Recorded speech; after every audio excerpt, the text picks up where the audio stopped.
Hi guys, welcome back to our channel. Pag-uusapan naman natin muli si OJ Diaz at Baron Geisler.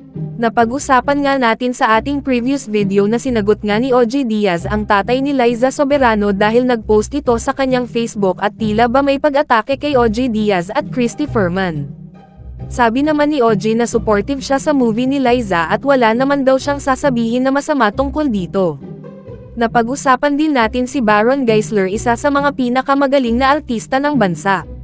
Meron ngang chismis na matatanggal na daw ito sa seryeng Senior High.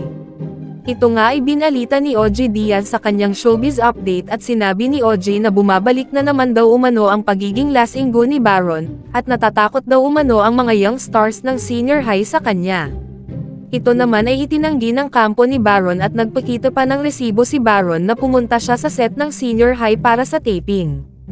Hindi daw umano totoo na natanggal na siya sa show at nagpaalam lamang sila sa producer ng Senior High na baka mawala siya saglit dahil meron siyang dalawang movie gagawin. Isang local movie at ang isa ay international movie.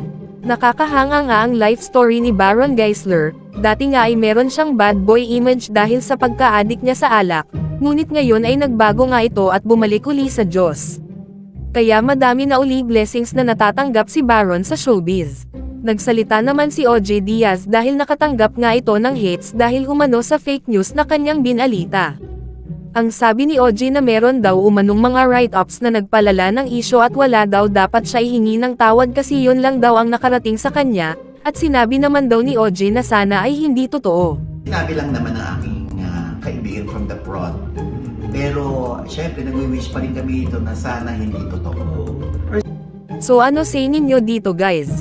Comment your thoughts below and don't forget to subscribe to our channel.